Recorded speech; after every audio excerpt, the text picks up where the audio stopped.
Yes, folks, we have a celebrity with us. No ways, no ways.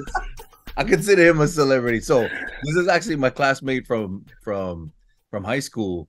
Known him ever since my freshman year.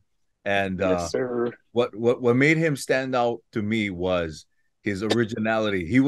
I was always a big fan of hip hop. This guy basically perpetuated hip hop in Hawaii. He is the founder of like Sleepers.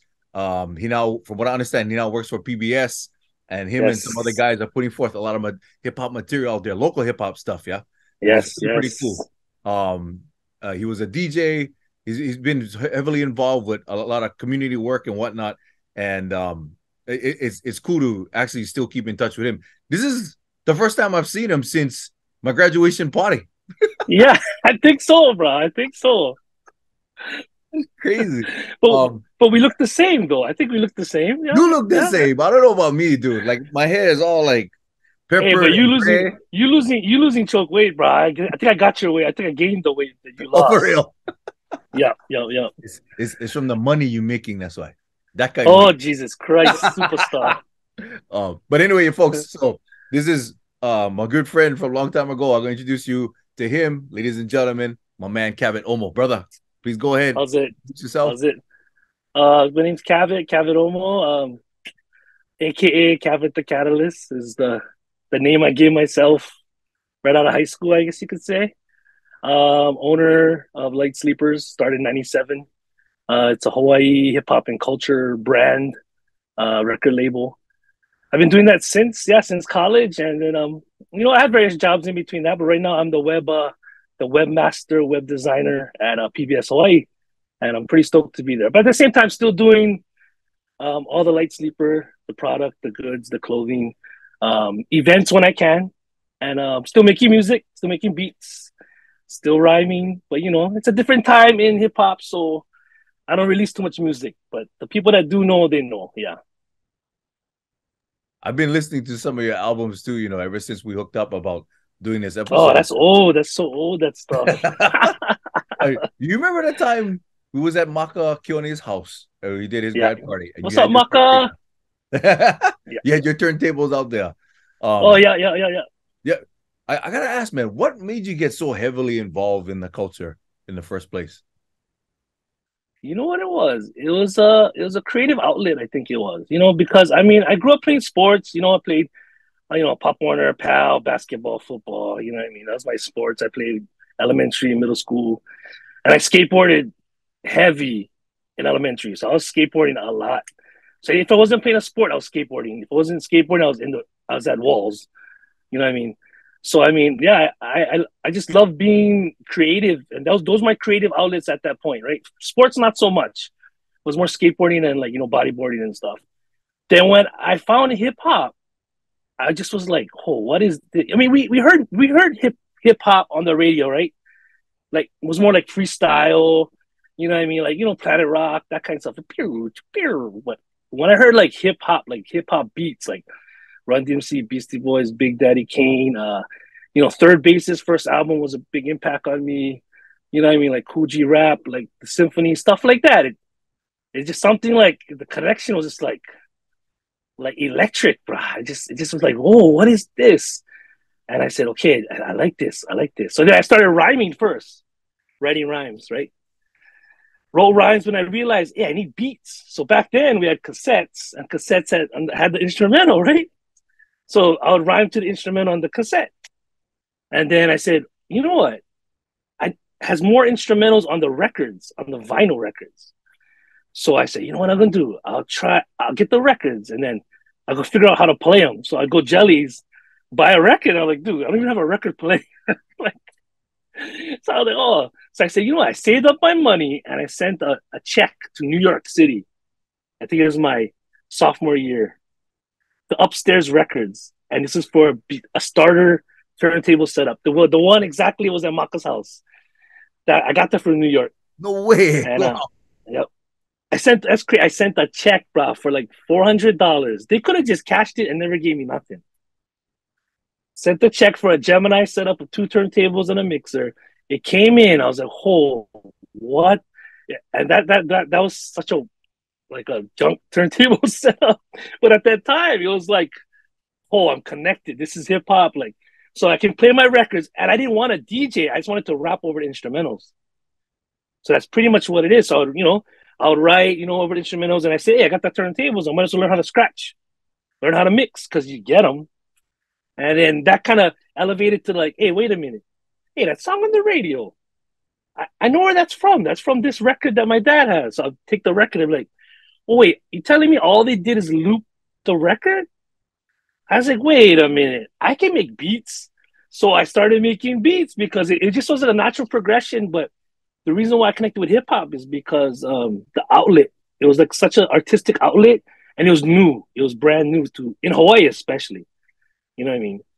Because when I came to Kamehameha in ninth grade, I came straight from public school, so I had the baggiest pants, the biggest clothes, headphones, hoodie, backpack. Like I was Young TV Raps in the flesh.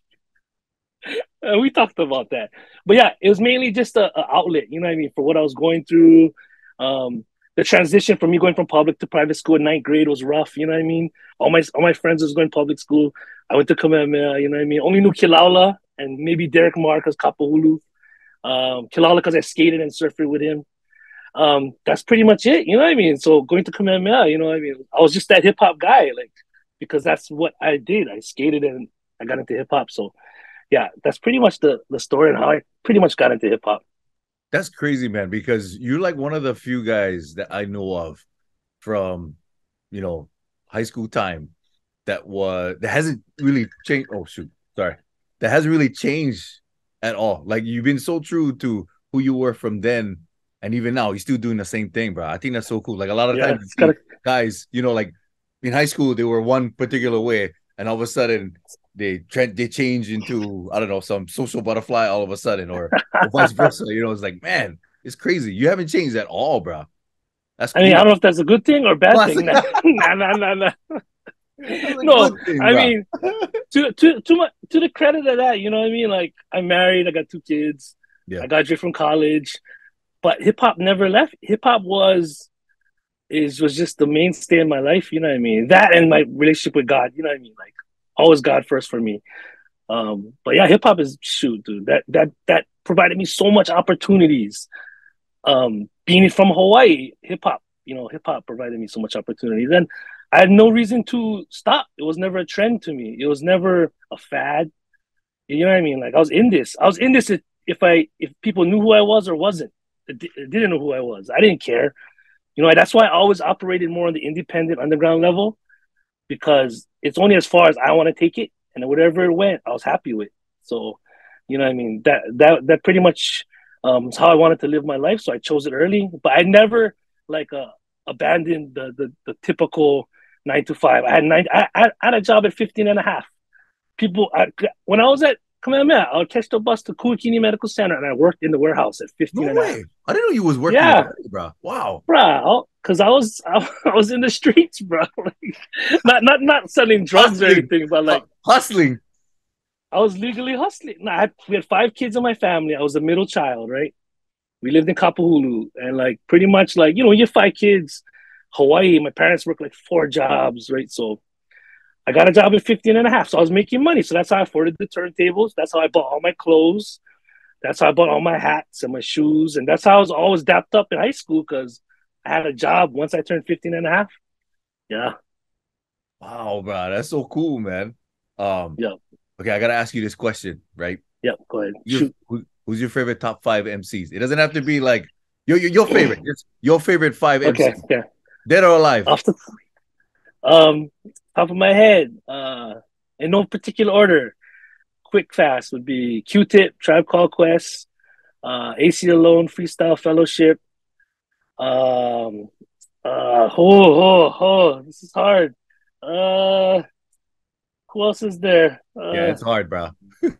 Throw some names. Throw some names, Gav. I don't know. I was gonna say MF Doom because you get him on your shirt. Oh God.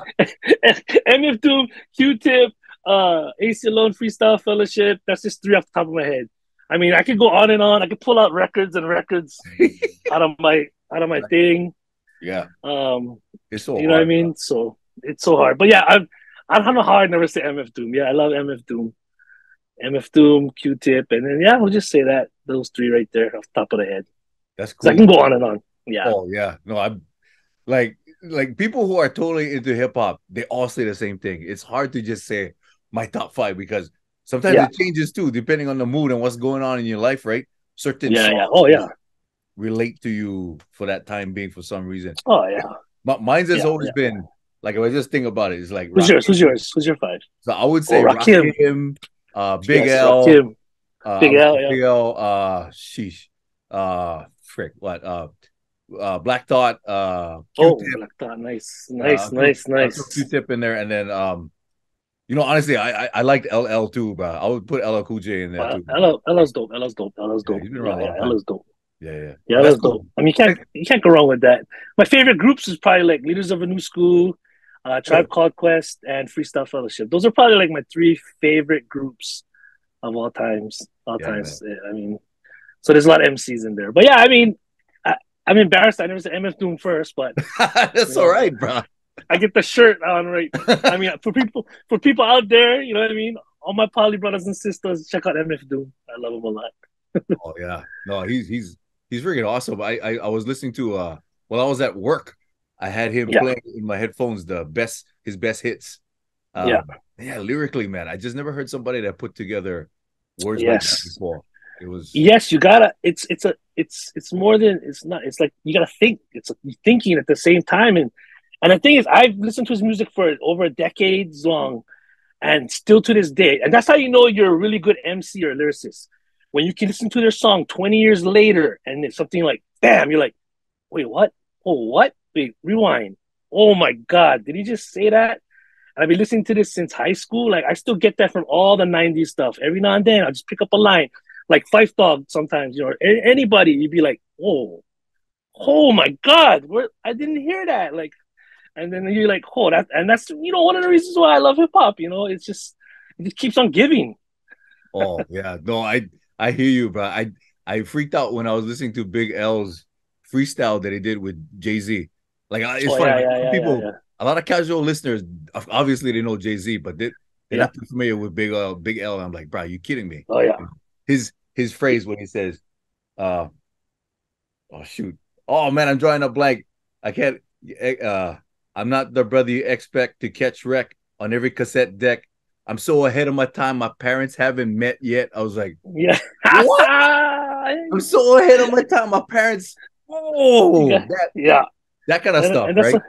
Yeah, and that's what makes hip hop so lovely. I mean, you can get that you can get that from other genres. You can, but I don't know, man. The rhyme, the patterns, it just what I mean. That's why it was created by brothers. You know what I mean? Like that's shout out, dude. It's soulful, dude. It's one of the only music created in America. You know what I mean? yeah, It's like bro. one of the only musics that's like a truly made in America. You know what I mean? Shout out to all my African Americans and my Latinos that created hip hop, man.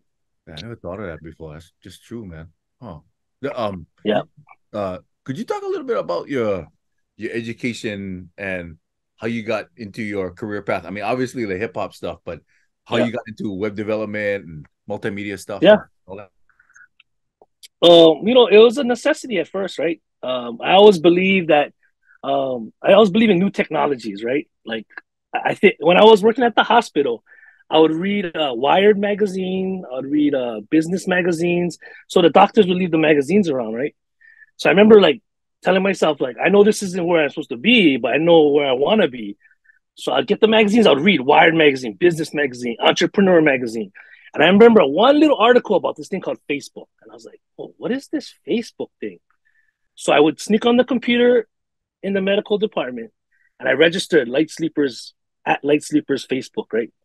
Any new technologies I seen in these magazines, I would be like, okay, oh, Twitter, okay, gotta register Kavet, the Catalyst, Light Sleepers. Because in my head, like I need to be first, right? Domains, right? Learned about domains because I'm like, oh, websites. Oh, I gotta go register lightsleepers.com, .net, .co, .biz. Right. And so that was just me preparing myself because I knew I wasn't gonna stay at this hospital job in high school. So that's how I got interested in that. I went to, I, of course, went Kamehameha, but I went to Leeward Community College. Shout out to Leeward Community College. And then from there, I transferred over to University of Hawaii, graduated with a comm degree. So I was just doing communications because it was obvious that I was, I love rapping and I was doing radio on K2H. So from there, I started doing my own websites because I started making music, selling music, and I started making shirts to complement the Light Sleeper's name and me as an MC DJ. So, I always said to people the biggest advertising is a shirt. The cheapest advertising is a shirt. You can pay for billboards, you can pay for all this stuff in magazines, or what I mean. Now you can go on Facebook and Instagram and pay for that. But the life of a shirt is like it's like a billboard. So I said, okay, I'll start making Light Sleeper shirts, but I needed to sell the shirts. So I learned about web design, HTML coding. I taught myself. So I just go online, Home Steady, I think was it Home Steady? Home something was like a Wix back in the day.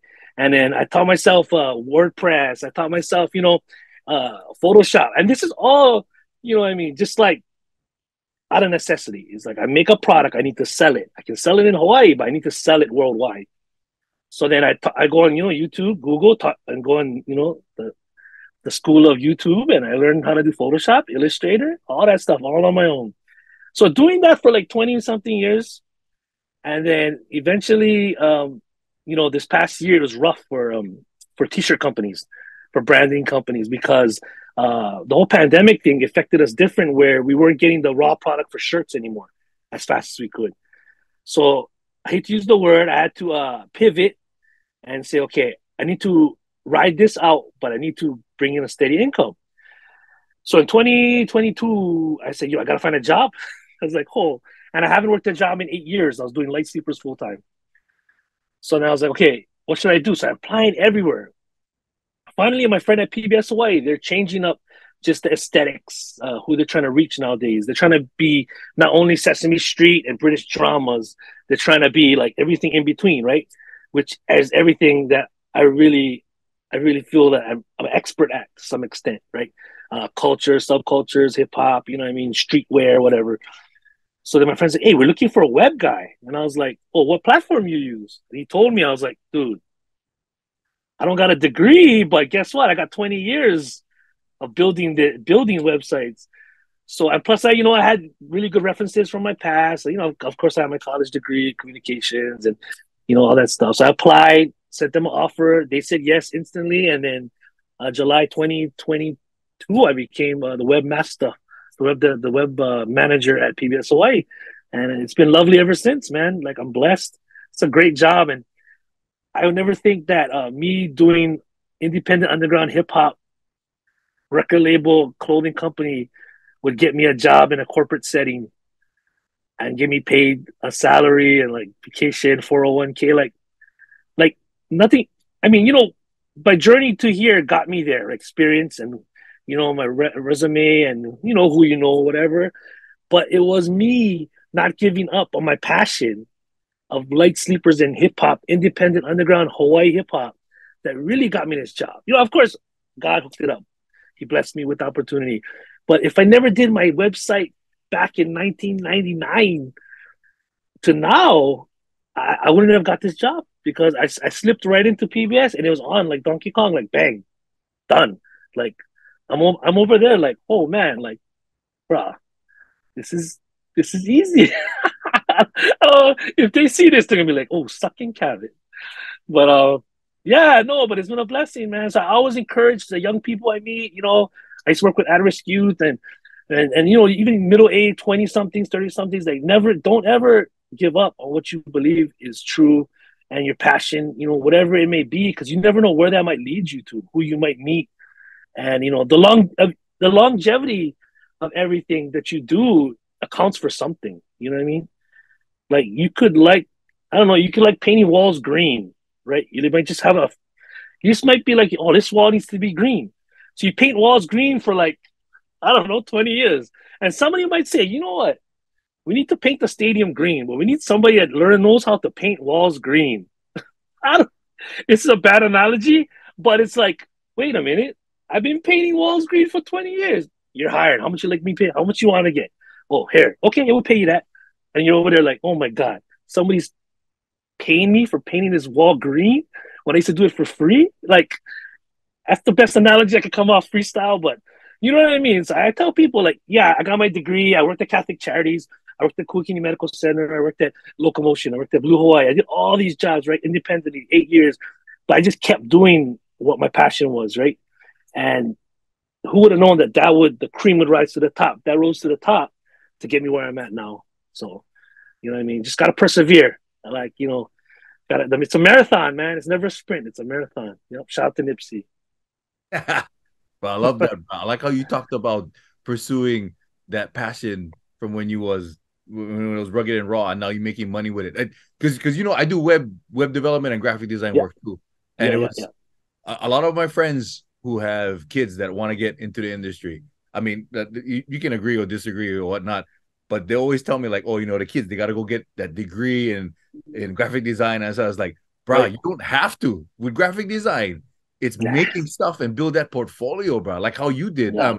Well, I applied for this job one time when I was living on the mainland, and it was doing Flash because I made games in Okay, Flash. Flash, Yeah, yeah, with action nice. script and graphics and Yeah, all. yeah, yeah, yeah. I kid you not, the manager of that team was one 17-year-old high school dropout, bro. See, that's what I mean. Because all he did was play with Flash, Adobe Flash, throughout school. He dropped out of high school, man, just to make Flash stuff. And look at him now. He painting the walls green, like you said. He he painted the walls green. I mean, to me, that's what it is. That's what it's about. Like, there's kids that are making more money off their Instagram and TikTok than everybody in the class of 1994 coming out. Like, come on now. Like, you know what I mean?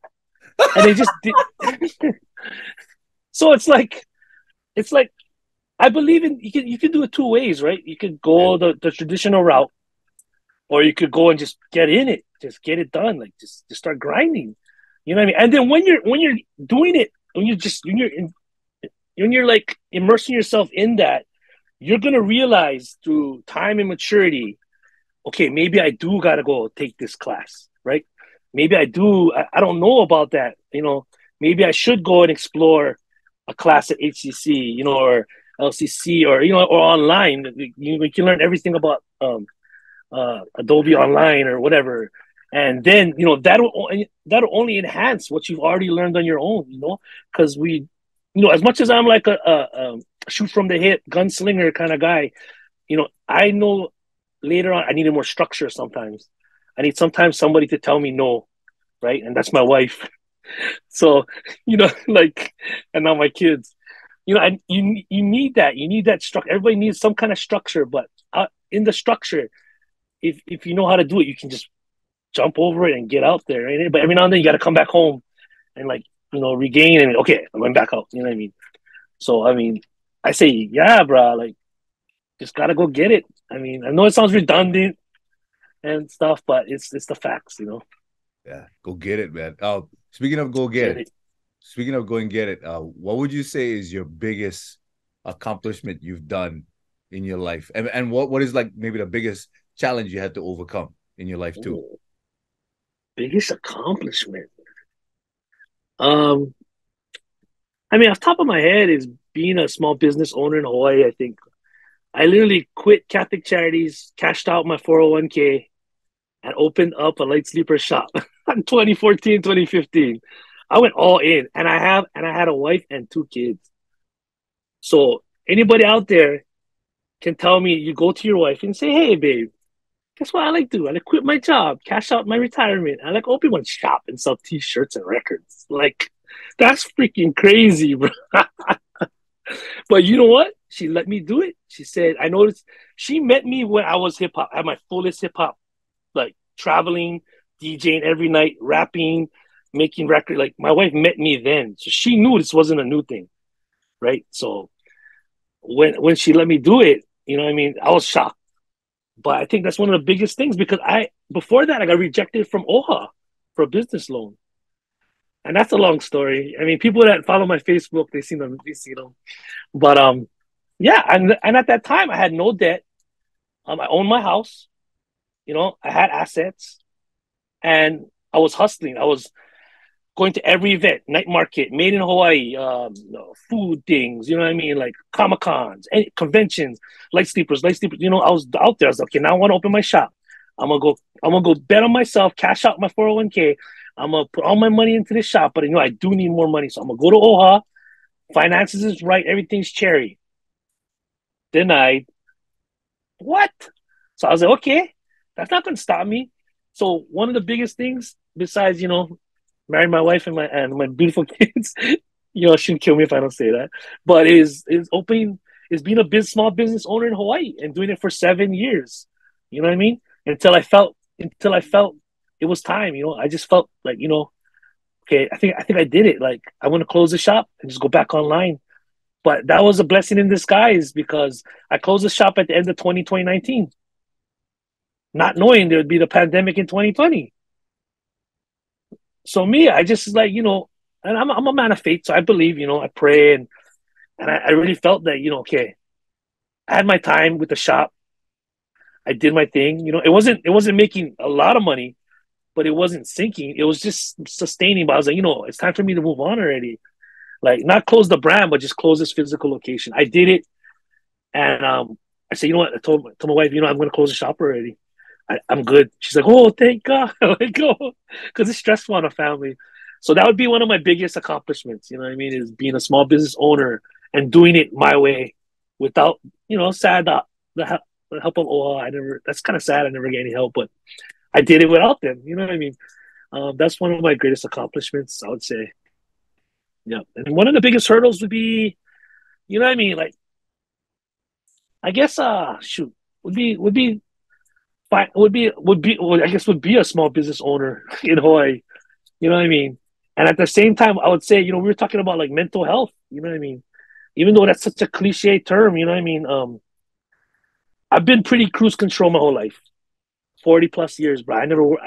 I can take things in stride, biggest disasters, anything, you know. But when I got into my 40s, I started noticing, you know, I felt of anxiety, of fear, of stress, of panic. But I had no clue where it came from. Like no clue, like no clue. It just kind of came, and I was tripping out, you know. So yeah, so I told my wife, you know, and then I found a therapist. So now I go to therapy like every month.